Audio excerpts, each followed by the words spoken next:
భగవద్గీతలో శ్రీకృష్ణుడు అర్జునుడితో ఈ విధంగా చెప్తుంటాడు. హతావో ప్రాప్స్యసి స్వర్గం జిత్వావో భోక్షసి మహిం తస్మదుత్తిష్ట కౌంతేయ యుద్ధాయ కృత నిశ్చయ. హతావో ప్రాప్స్యసి స్వర్గం అంటే యుద్ధంలో ఒకవేళ నువ్వు మరణిస్తే స్వర్గాన్ని పొందుతావు. జిత్వావో భోక్షసి మహిం అంటే నువ్వు గెలిస్తే రాజ్యాన్ని అనుభవిస్తావు.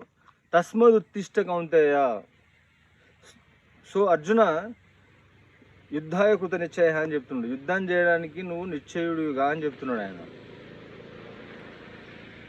హతావో ప్రాప్స్యసి స్వర్గం జిత్వావో భోక్షసి మహిం తస్మదుత్తిష్ట కౌంతేయ యుద్ధాయ కృత నిశ్చయ అంటే నువ్వు కర్తవ్యం చేయడం వల్ల నీకు రెండు లాభాలే ఉన్నాయి, నష్టం అనేది నీకు లేనేలేదు. ఒకటి, యుద్ధం చేసి నువ్వు మరణిస్తే స్వర్గాన్ని పొందుతావు. లేదు అని అంటే నువ్వు రాజ్యాన్ని అనుభవిస్తావు. రెండు జరిగినా నీకు మేలే కదా, కాబట్టి కర్తవ్యాన్ని ఎట్టి పరిస్థితుల్లో నువ్వు విస్మరించకు అని చెప్తుండు కృష్ణుడు. అది దీని మీనింగ్. హతావో ప్రాప్స్యసి స్వర్గం జిత్వావో భోక్షసి మహిం తస్మదుత్తిష్ట కౌంతేయ యుద్ధాయ కృత నిశ్చయ అంటే దీన్ని మన మోడర్న్ టైమ్స్కి ఎట్లా తీసుకోవాలి అని అంటే, మనము చాలా వరకు మంచి మంచి ఐడియాస్ ఉంటాయి మనకు, వాటిని ఇంప్లిమెంటేషన్ చేయకుండా మధ్యలోనే ఆపేస్తుంటాం మనం రకరకాల భయాల కారణంగా. అది చాలా వరకు ఒకవేళ అది ఎక్స్పెరిమెంట్ చేస్తే అది ఒకవేళ సక్సెస్ అయితే అందరి లైఫ్స్ మారవచ్చు కదా.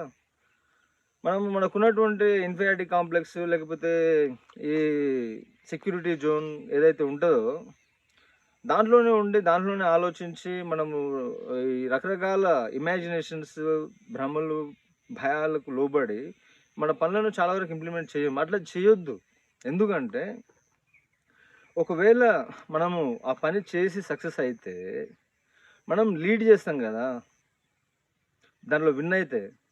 ఒకవేళ మనం ఆ పని చేసి ఫెయిల్ అయితే వచ్చిన ఎక్స్పీరియన్స్ తోటి మిగతా వాళ్ళకి గైడ్ చేయొచ్చు. రెండు బెనిఫిటే మనకు.